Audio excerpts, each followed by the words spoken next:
अस्सलाम वालेकुम फ्रेंड जी। आज मैं नई वीडियो लेके आपकी खिदमत में हाज़िर हूँ।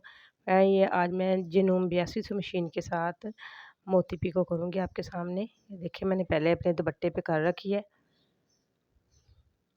बहुत ही आसान तरीका है ये मोती पिको करने का। इस मशीन के साथ हम बहुत से काम करते हैं और अलग-अलग किस्म के काम। मुझे तो ये मशीन बहुत पसंद आई है।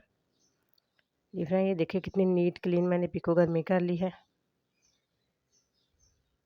ये मैंने कमीज़ के बाज़ों के ऊपर की हुई है मोती लगा के।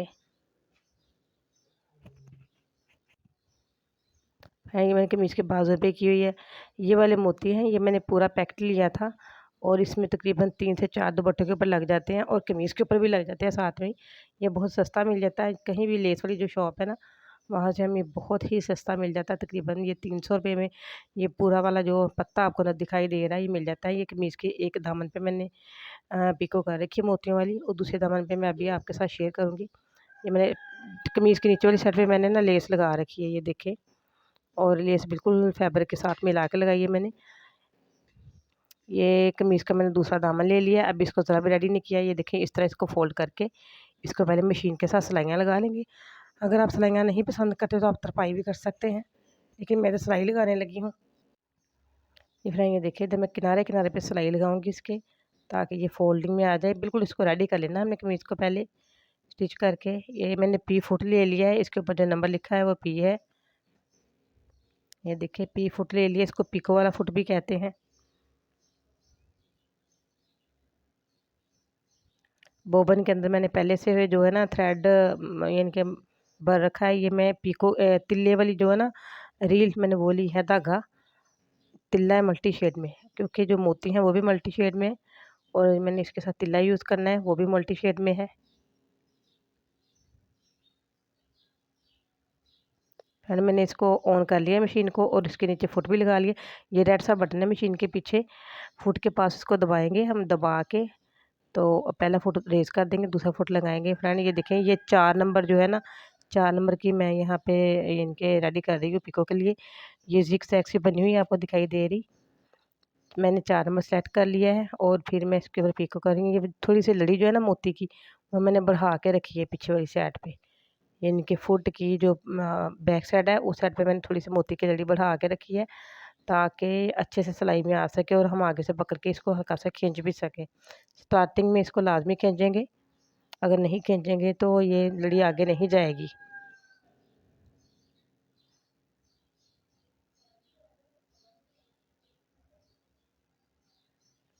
ये बिल्कुल जो मैंने कमीज़ का घेरा फ़ोल्ड कर रखा है, उस घेरे के साथ मैंने मोती की लड़ी रख ली है और मैंने ज़िग-ज़ैग टाँका ले लिया है और साथ-साथ ये देख रहे हैं, यहाँ पे हम छोड़ के यानी कि बैठ के देखते भी रहेंगे, खुद ब खुद मशीन लेती जाएगी इसको और खुद ब खुद पिको करती जाएगी। लेकिन पकड़ के करना ज़्यादा बेहतर है, इसलिए कि हम पकड़ के करेंगे ना तो इसमें फिनिशिंग आएगी। अगर हम नहीं भी पकड़ेंगे फिर भी पिको होती रहेगी और खुद ब खुद मशीन के नीचे मोती भी जाते जाएँगे और कपड़ा जो है ना वो भी मशीन ने खुद ब खुद ही खींच लेना है।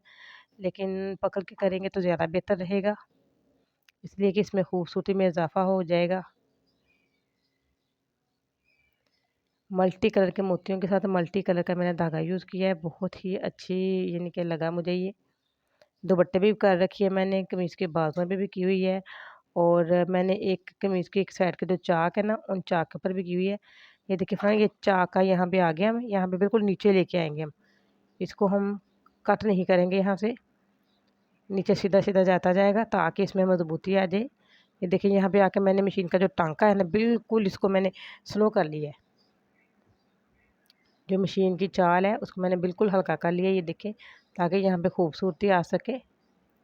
और ये चाक के नीचे मोती की लड़ी आ चुकी है और ये देखें, उसके ऊपर-ऊपर मैंने पिको की है। अब मोती की लड़ी मैंने काटी नहीं है यहाँ पे, उसी को मैंने फ़ोल्ड करना दोबारा और दूसरी साइड वाला जो है ना चाक मैंने रेडी कर लिया, उसको हम करेंगे साइड पे।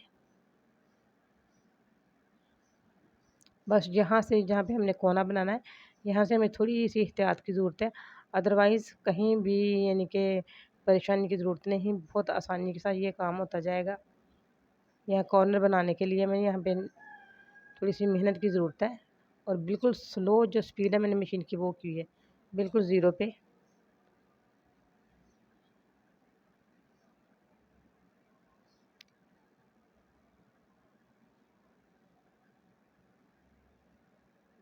जी फ्रेंड, मैंने फिर से मशीन का जो टांका है उसको बड़ा कर लिया है।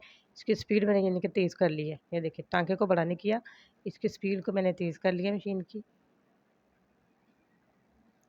फ्रेंड, अगर मेरी वीडियो आपको पसंद आए तो इसको लाइक करें, शेयर करें, सब्सक्राइब करें और कमेंट में मुझे ज़रूर बताएं कि कैसी लगी है आपको वीडियो।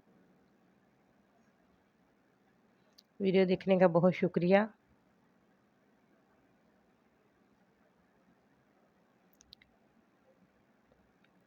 जी फ्रेंड, ये देखें ये पूरा रेडी हो चुका है। एक दामन रेडी हो चुका है फुल, और इसी तरह मैंने कमीज़ के दूसरे दामन पे और इसके बाज़ों पे की है। और दूसरे नंबर पे अब मैं दुपट्टे को लगानी आपको दिखाती हूँ कि दुपट्टे के ऊपर कैसे लगाते हैं। कमीज़ को तो मैंने फ़ोल्ड कर लिया, लेकिन दुपट्टे को हमने फ़ोल्ड नहीं करना। ये फ्रेंड, ये देखें पहले मैंने दुपट्टे का कोना पकड़ लिया। ये मैं आपको एक डेमो दिखा रही हूँ कपड़े के ऊपर, और इसको वही टांका है और वही फुट है मशीन का। ज़िग-ज़ैग टाँके के ऊपर हम पहले इसको ना बारीक सी पिको कर लेंगे। दुपट्टे के ऊपर जब हमने करनी है, पहले इसके किनारे के ऊपर, पल्लुओं के ऊपर बारीक सी पिको कर लेंगे। ये देखिए मैं पिको कर रही हूँ। फ्रेंड, ये देखिए मैंने बारीक-बारीक सी पिको कर ली है। पिको को आप चाहें तो मोटा भी कर सकते हैं, इसके साथ मोटी और चौड़ी भी पिको होगी। अब हम इसके साथ दुपट्टे के साथ हम करेंगे मोती लड़ी अपनी जॉइंट करेंगे। पहले मैंने आपको जो सिखाया है वो था कमीज़ के दामन बाजू पे। अब मैं आपके साथ शेयर कर रही हूँ दुपट्टे के ऊपर। और कमीज़ के जो दामन बाजू हैं उनको हम पहले फ़ोल्ड करेंगे, लेकिन दुपट्टे को हम पहले पिको करेंगे। पल्लुओं पे पिको करेंगे, बाकी जो है ना माथा पट्टी और दूसरा दुपट्टे की साइड है, वहाँ पे हम ना भी कुछ करें तो कोई मसला नहीं। जी फ्रेंड, ये देखें इस तरह दुपट्टे के ऊपर हम ना पिको करेंगे। ये देखें मैंने इसी तरह दुपट्टे के ऊपर कर रखी है।